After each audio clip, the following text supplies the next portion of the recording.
So WWE 2K23 was released to mixed reception. I personally felt it was a big fat disappointment, but I know a lot of other people liked it. So what does WWE 2K23 need to do in order to step up the game?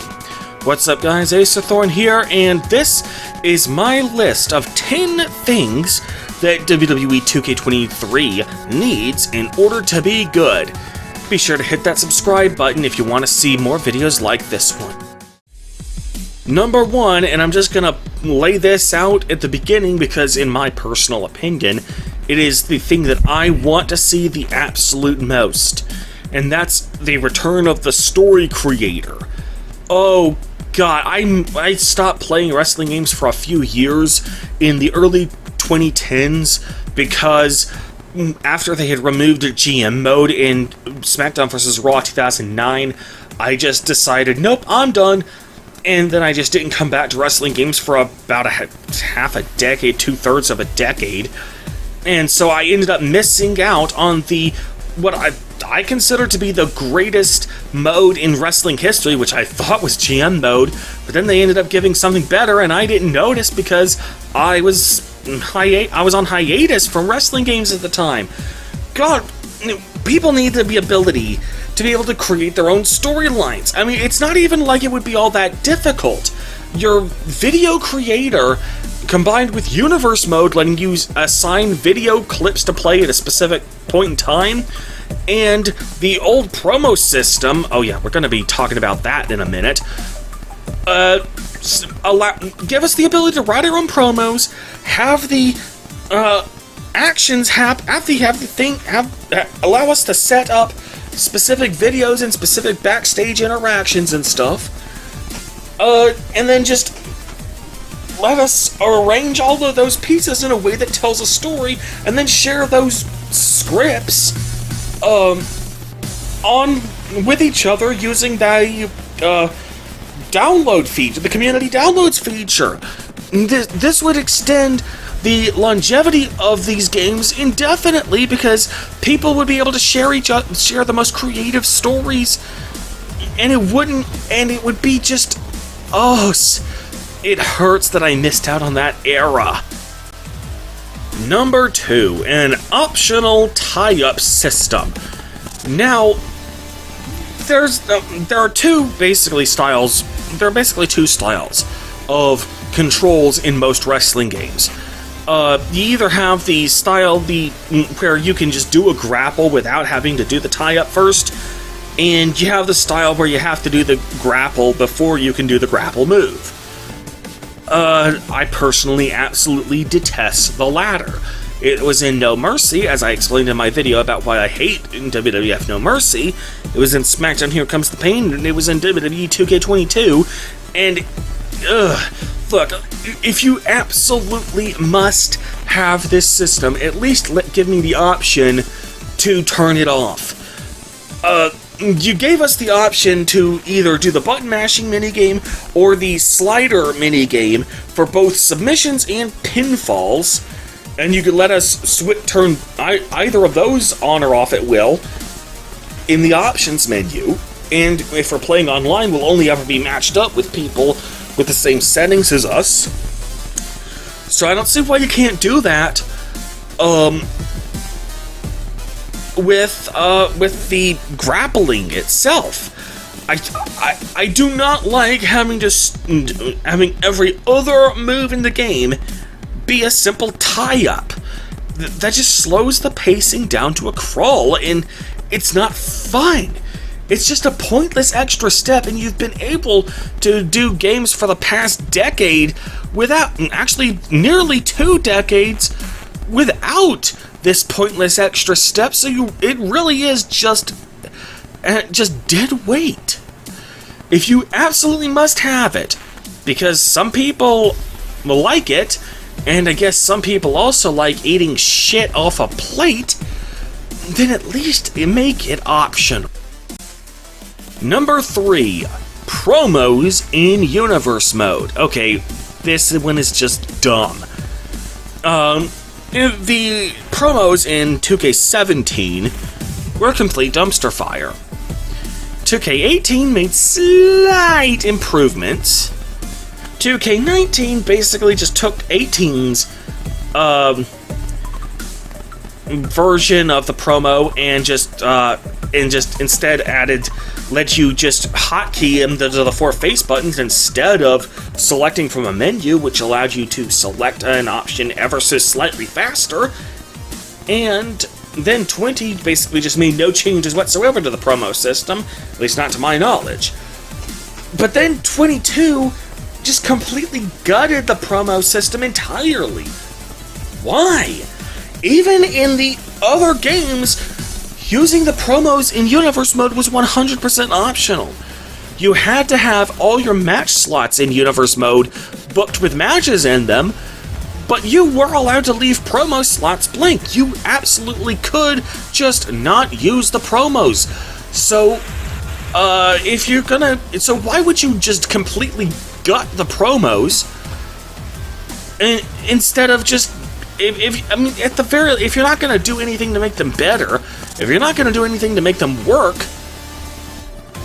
why then at least leave them in there for the few of us who want to use them. I don't even use them for their own. I don't even use them all in alterations. I mostly just imagine people just cut. I mostly personally, I just ignore what the text that appears on screen and just assume that the wrestlers are just saying whatever I expect them to say, and then I just use that to create my own storylines. But with 22, I can't do that because there aren't even any promos in the game. I can't even use my imagination at that point. So please, for 23, bring the promos back. Speaking of things that you just gutted rather than make them better, number 4, bring back custom entrances. Like, okay, seriously, you've had custom entrances for the entirety of the 6th, 7th, 8th, and up to this point, the 9th generation of consoles. For 20 plus years, I've had the option to edit the stage, ramp, and ring entrance and in-ring sections of the entrances and have them all be customized separately from one another. And I think that needs to be improved. It's been static like that for 2 decades now, and I think giving me the option to just have even more customization is the way to go. Instead, you just pulled custom entrances in their entirety. Like, I know you're in a transition period because you dropped Ukes, but for God's sakes, just keep the custom entrances that we've had for fucking years. I can understand if you're in a transition period, you can't really do very much improvements, but keep the old stuff and don't just throw it out. I mean, yeah, Number 5. Combine GM and Universe modes. Look, in GM mode, I can only ever have up to a maximum of 4 matches per weekly show, and that's just not enough. In Universe mode, I could have up to 9 matches per weekly show, but there were no options for promos. Even in GM mode, even in my GM, I never actually got to see the promos. It was literally just menus, but at least they were there. And for the other, but in Universe, there's no contracts, there's no budget, there's no ratings, no nothing. In GM mode, it was just way too shallow. Just combine the two together. Let us have a full and not only that, let us be a GM of our own custom brands. In Universe mode, I could make up custom arenas, custom shows, custom titles, and custom wrestlers to create my own custom promotion. But I can't actually have my work be graded because we need GM mode for that. Let me be the GM in GM mode of my own custom brand or my own indie federation. That has always been a dream of mine, and the games seem to let me, at least purport, to let me live that dream vicariously without needing the millions of dollars in startup capital. But every year I hope, will this one be the one where I can finally fully do it? Will this one be the year? Will this year be it? Will this year be it? And you always end up coming up just beneath the bar. Just combine the two modes, and you'll have the perfect smorgasbord of sandbox. Number 6, having to play your role in the campaign mode.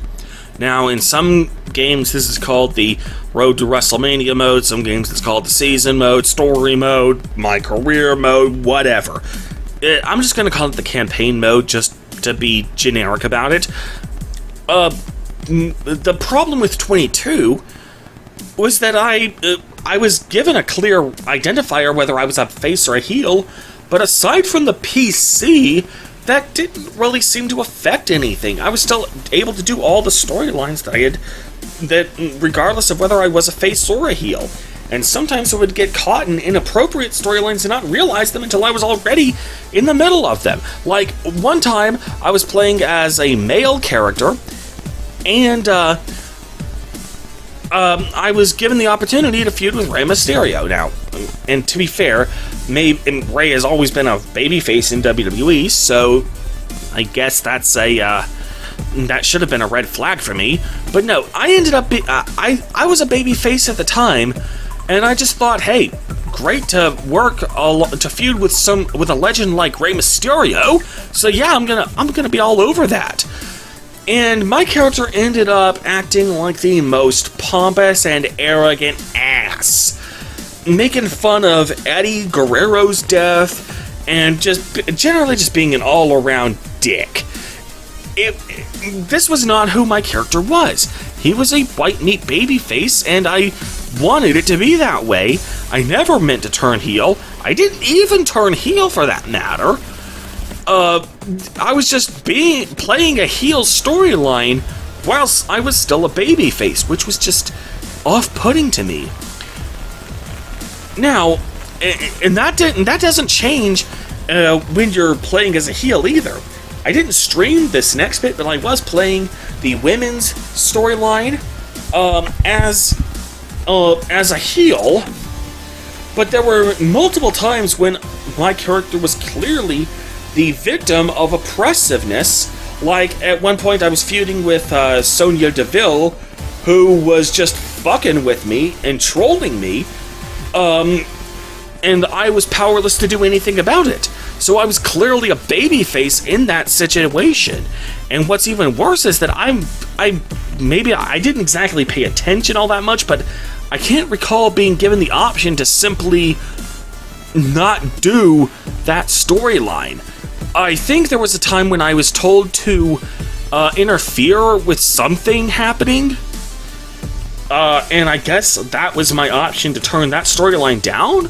But then again, if I was playing as a heel, why would I turn that down? That's a bitch thing to do.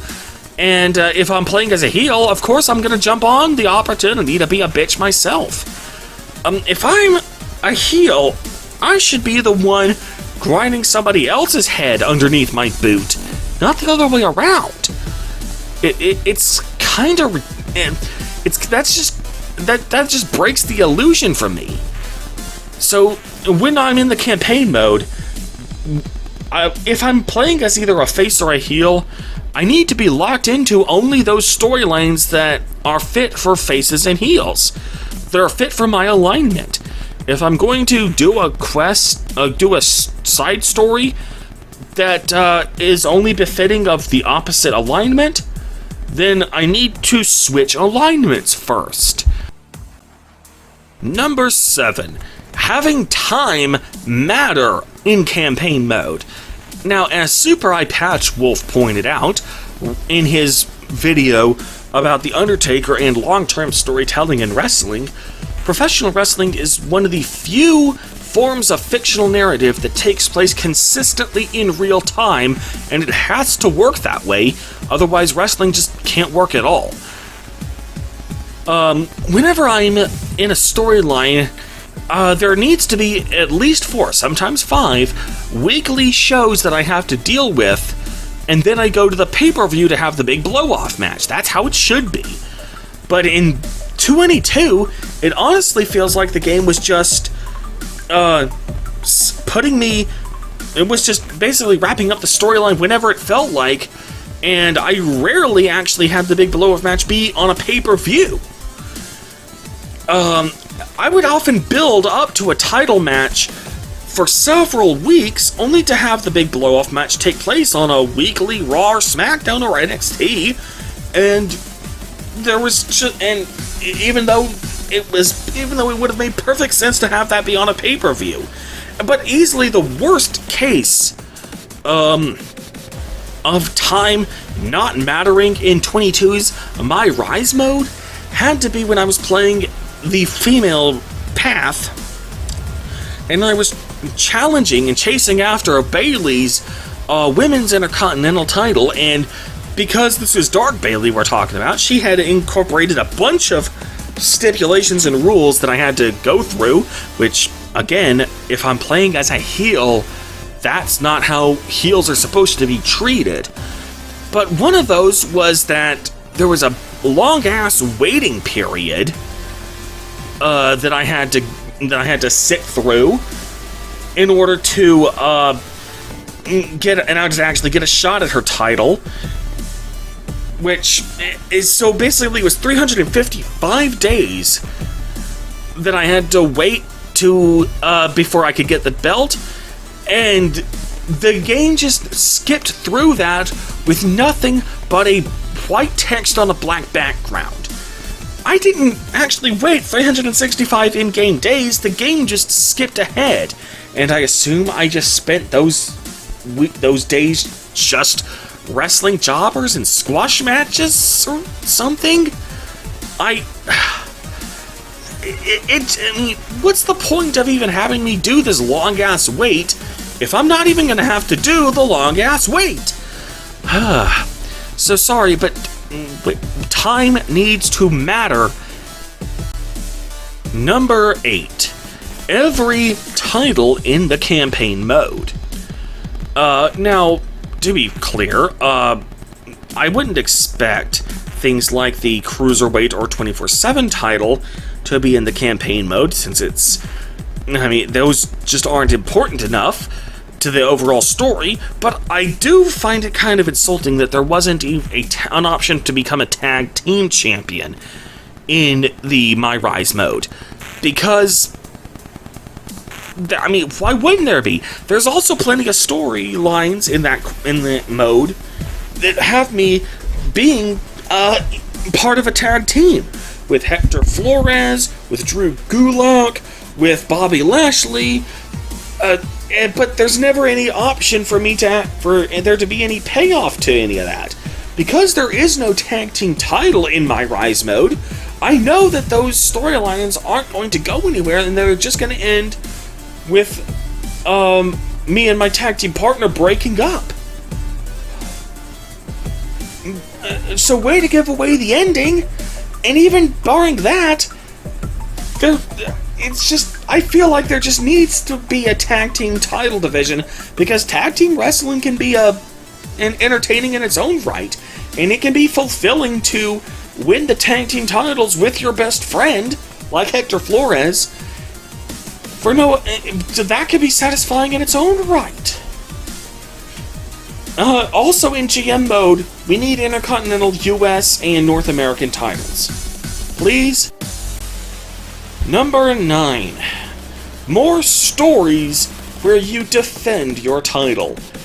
On both, whenever I did the My Rise mode, I only lost my titles when I switched brands and then had to vacate the belts when I left.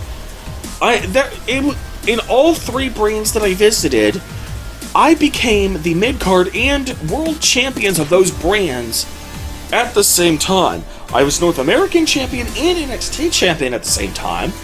Then I won the Intercontinental title and then won the Universal title without dropping the Intercontinental title, so I was the double champion there. And then I won the US title and the WWE, and then I went on to win the WWE title without dropping the US belt, so I was the double champion there. I was a triple-double champion. There needs to be more storylines, especially with the mid-card title, where I actually end up defending it, and if I'm going to be a babyface, it needs to be the kind of storyline where I have the odds stacked against me.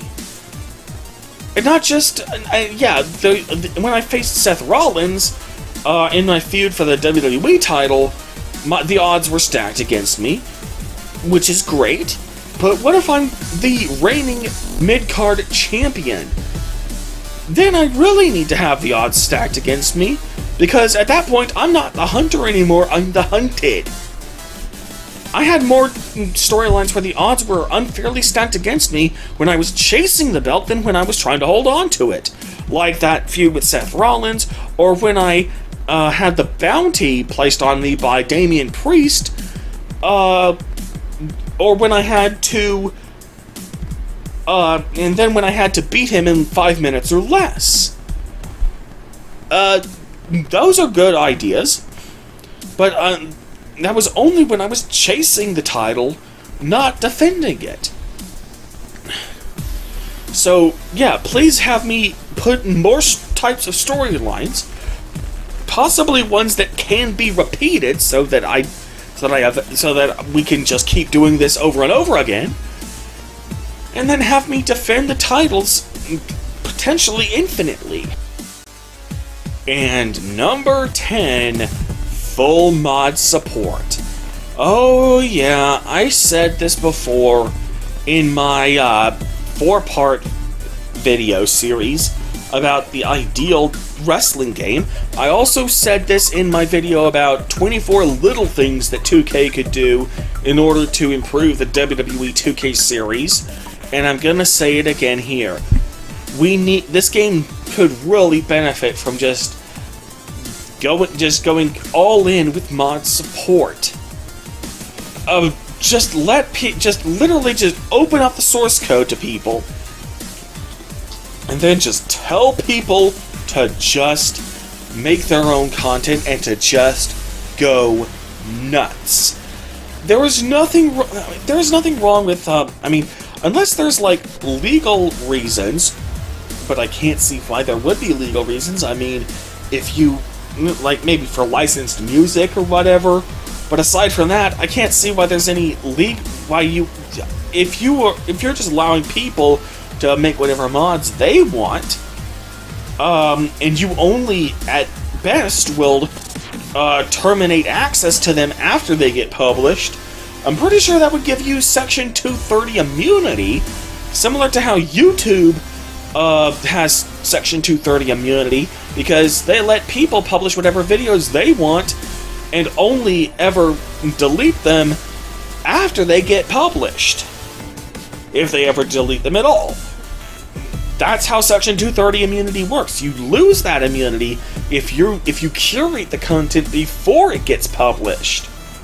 But if you let modders just do whatever they want by default and only step in to moderate and curate after the modders have already done something that you don't approve of, that's when Section 230 immunity applies. So unless there's some super nuance in the law that I'm not aware of, you should legally be in the clear just for letting modders do whatever the hell they want and then only stepping in when they do something you don't want, rather than the other way around. So that could really just negate all the complaints that anyone ever has with any of your games. Well, it wouldn't negate the complaints. I mean, as I pointed out in my own video, mods do not invalidate the criticism of a game, But even barring that, it would go a long way towards restoring goodwill in people who, like me, can never seem to get everything they want in a game, because then we could just make whatever changes we wanted to see. So yeah, give us mods, 2K. So yeah, that is my top 10 list of things that WWE 2K23 needs in order to be the best wrestling game ever made. We need more options to express our creativity. We need more options to play how we want. Bring back things that may not be perfect, but they don't hurt anything either, like promos and custom entrances. Combine the two GM modes together, combine the two sandbox modes together, create one ultimate sandbox mode, tighten up the campaign mode, and then just let us mod away whatever flaws the game might still have. These are reasonable requests, 2K. I don't see why you can't give them to us. Aside from the story creator itself, which that could end up being buggy as all hell.